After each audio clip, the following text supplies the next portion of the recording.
ice one. They wanted me and nobody fighting me. Phone ringing and I tell them it's ice. I got wifey on bling and she freeze photo. What's going on? Welcome to another video from Street Ride. This is your boy Rick, and today we're going to be trying to get more power out of blue. The way we're going to do that is we're actually going to be upgrading our intercooler. Currently on blue, we have a Rev9 Intercooler front mount in the vehicle. I think it did its job. I think now that blue's making more and more power since stage 2, honestly, we should have upgraded the intercooler then.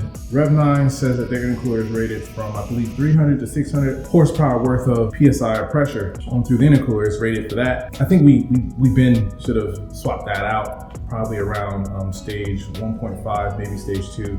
Definitely should have been out. So we're gonna go ahead and upgrade to Wagner Intercooler. I've kind of been putting it off, but I'm excited to do it finally. And we're gonna go ahead and get started with that. So we're gonna first show you the hardware that comes in the kit. Then after that, we're gonna get started. This is the full Wagner kit, so I have all the piping that it comes with. I've heard that this job can be a little challenging, but we'll see. And I'll be basically holding your hand every step of the way if you decide you wanna try this as well. Of course, follow me on Instagram, subscribe if you haven't already. We're getting closer and closer to that 1,000 mark. That's super important to me.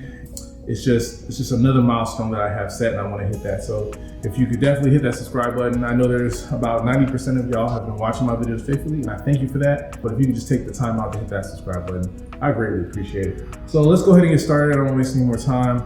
Take a look at the intercooler, which is surprisingly black. And you know I like black intercoolers, like the Rev9 Intercooler. And go over the hardware. I'll show you the tools we need to do this job, and then we'll get started ripping the front bumper off of blue and installing the new kit, okay?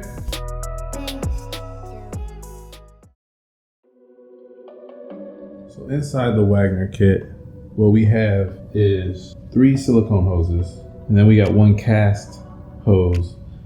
These 3 are gonna make up charge pipe side, and this will go on the left side of the intercooler. I actually didn't know the intercooler was gonna come black. You know I love a black intercooler. My Rev9 intercooler was black, so I have no problems with that. You also, inside this kit, if you get the pipe kit, you'll get all the clamps. I think you get the clamps regardless, but you know, the pipe kit is only like $100 more. I think it's worth it. Grab it, replace the pipes on yours. Some people say it's difficult. We're gonna find out today. You also are gonna get, actually you do get instructions on how to install this. I'm gonna make this video, so hopefully it'll help you with your install visually. So let's take a closer look.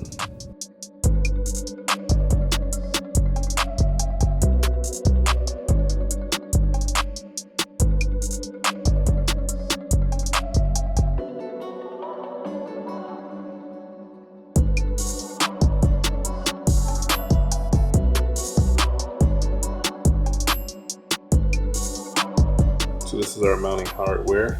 Came with this kit. Looks like we have a set of brackets here, set of brackets there, some washers, 3 of them, some screws.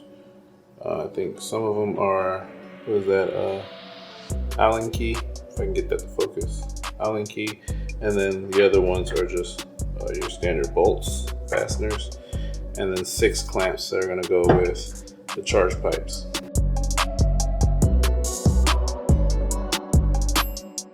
So I've removed this bumper countless times on different videos, so I'll just go over it real quick. You're gonna start up top here, and you're gonna remove the handle off of here by pressing the back pin, the back little clip, and sliding right up. Then you'll remove the little shroud right here, and then you'll have the T30 bit screws that go across here. There's 4 there, and then underneath you'll have 4 screws that are T25s that go across the bottom. And then around here, you're gonna have like 3 more screws here. You'll have 3 more screws here. You'll have that clip right here that'll be down. You'll have to pop this part up, pop that out, and then you'll have this bolt all the way over there. Oh, and then you'll want to disconnect your camera and any sensors you might have. If you need more guidance than that, then you can check out my other video, top right corner, on the first time I took the bumper off, and then come back to this one. All right, so here's the Rev9 Intercooler right here, nice and black. We're gonna take them out, compare the 2 together, and this is where I broke my sensor, if you remember from the other video, and I kind of just taped it in here. This is holding up kind of well, but I'm gonna probably spray paint it some more. It's tough. I know there's a RS5 bumper cover you can get for this to keep it black or whatnot. So let's go ahead and remove this intercooler, and then we'll put it side by side with the Wagner and kind of get a comparison of the two together. Noticed this is barely on. I don't know if the pressure blew it off. It looks pretty eaten up too. It's barely on. Like, I did loosen this up a little bit, but I haven't tried to get this off yet, and it's like right there. So I may have had a boost leak issue, more serious than what this intercooler was doing. But who knows? I mean, it was on. It wasn't like hanging off. Just barely on. This was tightened, so maybe it wasn't going to slide off, but that's how close it was to being off. It should have been all the way up here. I have to go back to my other video to make sure I had put it all the way up here, but anyway. All right, this side actually was on well, or did, or whatever word you want to use. So I don't know. I don't know what happened with the other side. It's kind of crazy. Nice and loose. Intercooler should be about ready to come out, and I'll get it out. We'll compare the two.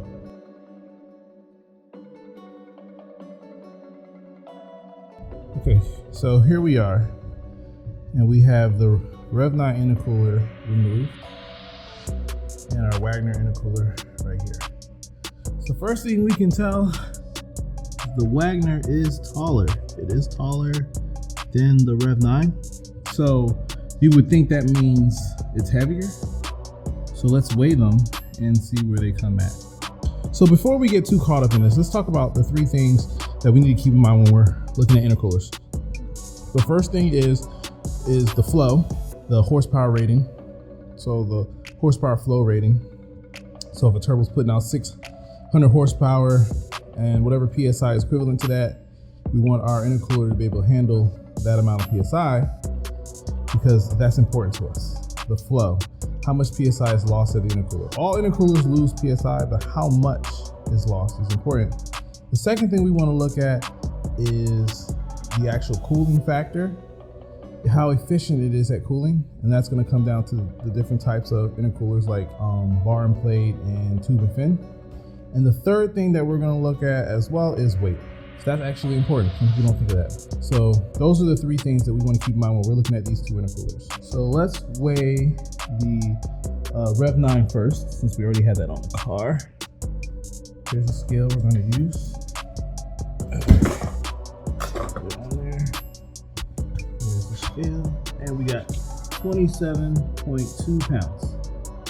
Kind of hefty for an intercooler. It's almost the weight of a spare tire. So now let's look at the Wagner. Go ahead and grab that. And let's see here. Here we go. 22 pounds. So one was 27.2, one was 22 pounds. So that intercooler, though it's smaller, is 5.2 pounds heavier than our Wagner here. Okay, so that's already an upgrade. So we're saving 5 pounds. You know, every pound helps when you drive a boat.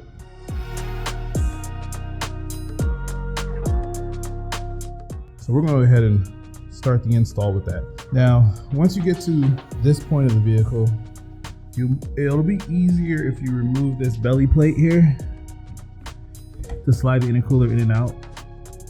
I didn't, but it'll be easier if you did. So just keep that in mind. And those are the old brackets for the Rev9. So I'll put those together and we'll look at how to mount the new one from Wagner. Before we actually mount Wagner, I think I want to do the pipes first. So we're gonna replace this, which comes all the way to here, and we'll pull our map sensor out. So we're gonna do that first. So I'm gonna loosen this clamp. All right, so pretty simplistic. You're just going to take your flat tip screwdriver, loosen that up. And this right here is a T25, and you'll be able to pull this out. Mine looks a little different for a reason, because I have upgraded map sensors. So that's why they probably look a little bit more beefier than they should. And this should just pull out like that. And this pipe should be really easy since we have it already out here. And we're just gonna pull this up here. Should be easy. There you go. And then we'll pull it out from underneath here. And it's out. we need to mimic our pipes to look the same. So let's go grab our pipes. All right, so these are the 3 pieces we're going to use. This pipe is going to go for the other side, so I'm not worried about this one for right now. There's some key things that you can tell. First, the hole for the sensors are in different places. Where it would be up here, it's actually more or less down here. That's fine. You should have enough wire to bring that far. And then we're gonna make ours look just like this. Let's go ahead and get our clamps. Gonna need 1, 2, 3, and 1 at the bottom, 4. So we're gonna need 4 of the clamps. And we're just gonna mimic the shape of this. So let's try and do that.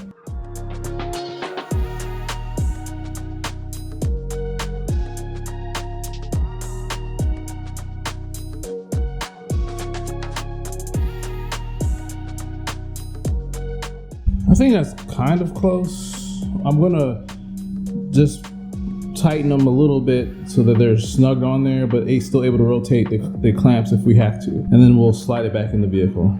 All right, so now we're gonna test fit it before we tighten it up, see if we got a good angle, and then we'll pull it back out and we'll tighten it up. So I'm not worried about this clamp yet.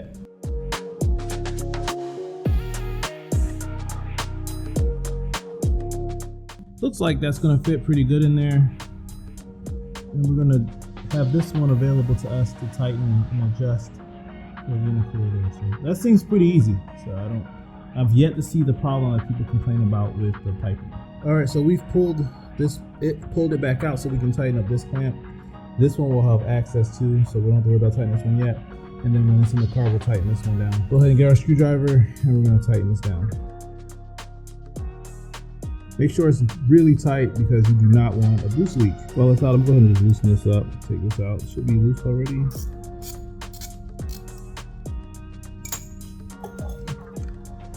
Yeah, so yeah. Not gonna listen.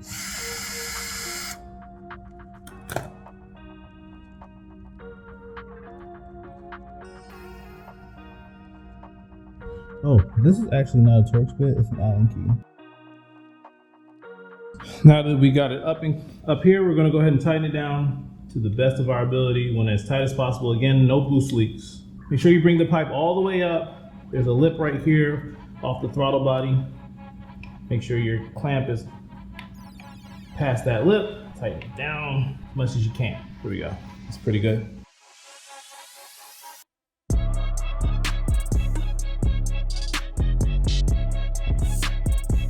So now we'll go ahead and move to the other side. All right, so here's the other side. If you actually take your hand and feel back here, you can feel the clamp. And I guess that's where the pain in the butt could be. But we're gonna go ahead and just get a socket on there, loosen it up and slide this thing out.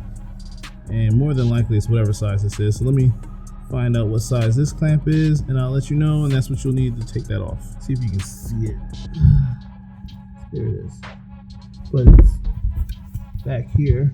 So a 7mm socket will fit over top of this and you'll be able to loosen it. Unless you have a stubby screwdriver or flat tip, you can get back there and probably work it as well. So I'm going to go ahead and see how difficult it is to remove this. I don't think it'll be that bad, but we'll see. All right, so yeah, this is kind of a pain in the butt. Basically, I push the pipe up, right, so I can go underneath of it, and where I can tighten it at is underneath. So I had to do it this way. So I don't know if everybody's car is the same exact way, but I was able to finally go underneath of it with my hand and take this and loosen it. All right, so loosen it up enough. See, mine was underneath like that. Check it out. Obviously, when you're installing your new pipe, I would definitely put the clamp somewhere you can easily get to. I'm gonna do mine something like this, and I'll be able to get the ratchet on there. Okay, so you can see mine the way I set it up there. So I can get to it. I'm gonna use this setup here to get to it, and it is an 8mm on the clamps you get from Wagner. All right, now with this pipe on, we have both sides on, and we can now go ahead and install our intercooler. And we haven't forgotten that we need to tighten that clamp up once we know everything's adjusted properly. So the intercooler is in there, but it's not bracketed in. I wanted to show you that, of course, removing this will make it easier to go in. I just really flexed it down to slide in. You'll want to slide the passenger side or left side from where I'm standing up first, because you have to get over this right here. Then once you get it like up, slanted, then you'll work this right side over it. I'm breathing hard because that was the most difficult part. Took the most energy, but it does go in. And then now we'll do the brackets and everything like that, which will include these brackets at the bottom, and I'll show you where that goes. And then these brackets up here, which we'll have to drill into this, I believe, which isn't going to be too difficult. Okay, so the clamp, the bracket I'm talking about is right there, and it will slide into, there it is. So this is the bracket, it slides into this piece right here. I would practice putting the bracket into this piece before trying to put the intercooler in its spot. Do this part first, practice it, and then you will have to kind of sneak it in. What I did is removed the clip for the camera that goes right here. I removed the clip, and so I can get the intercooler to come further up, so I could get it to drop down inside of the nipple here, inside this hole where the nipple is, right here. And then you just work it in. You can get it. Just have somebody help you hold the intercooler up, maneuver it, protect the condenser and the radiator fins, and you'll be able to get it. So once you get the brackets on like I did on both sides, one there and the other one there, we can now look at drilling the hole for the brackets that will connect here. All right, and here. Now to do this job, they want you to use a 7mm drill bit. I don't have one. The closest thing I have to 7mm is a 1/4 inch, which is about 6.3 millimeters. I'm gonna try this and see if this will do. But you should try and get yourself a 7mm drill bit to do this. I'm gonna be using an actual drill. We're gonna drill up and see how this goes. I put the bracket in first and both of them to the intercooler. I'll show you that in a second. And then I drilled my holes based on that. Always remember when drilling, safety first, so make sure you have your safety glasses. These are not safety glasses. All right, so it actually did work using the 1/4 inch drill bit. It was a little challenging to get bolt through. If you want to know why these are cut out, it's because of the old RS grill I had. It required that. New grill didn't. But anyway, it did work. So I had to, a little bit of force to help it self-thread. You might want to get like a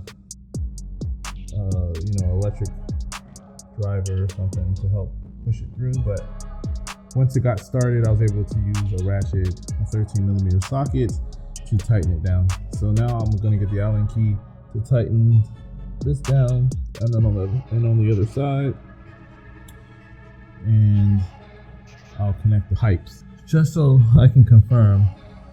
This is a 6mm Allen key. One quick thing to show you, I originally had this pipe set up basically like this, and it doesn't really fit well. So I took it off and I flipped it so it'll go like this. I think it lines up better, so I'm thinking you want to put where the numbers are closer to the intercooler. All right, so our install is finished. There is one thing that I have to talk about, and that is the map sensor. If you have the regular stock OEM map sensor, you'll be fine to use the washer and to fasten the Allen key. Unfortunately, I don't know the size. If I had to guess, it is a 4mm Allen key, 4 or 5. Only because the Allen key that I had that fits it doesn't have a size on it, but it's definitely smaller than the 6mm that we use on the mount for the intercooler. If you have a 4-bar map sensor, it might be extra thick right here. That's the difference. So just to show you, This is the OEM one. You see where it's kind of cut to be thinner right there, and on the one on here, if I turn the light on, you see it's just thicker. It just is. So you see right there, thin and thick. I had to take the washer off. I don't like that practice, so I'll probably try to find a longer screw. The ones I had here were too long for the part that it mounts to. I'm going to review how this thing performs over the Rev9 in another video. The install is pretty much finished. I just got to put my front bumper back on and connect my sensors and my camera. But as you can see, there it is. All right, so everything's finished. Bumper's back on. Even had time to give Blue a little bath. Wagner Intercooler installed. And now it's time to see what all the hype is about. But that's on the next video. Thank you for watching. Don't forget to like and subscribe if you watch the video all the way to the end. Show some love to your boy Rick and the Street Ride YouTube channel. Peace. Yeah, yeah. Why check I show you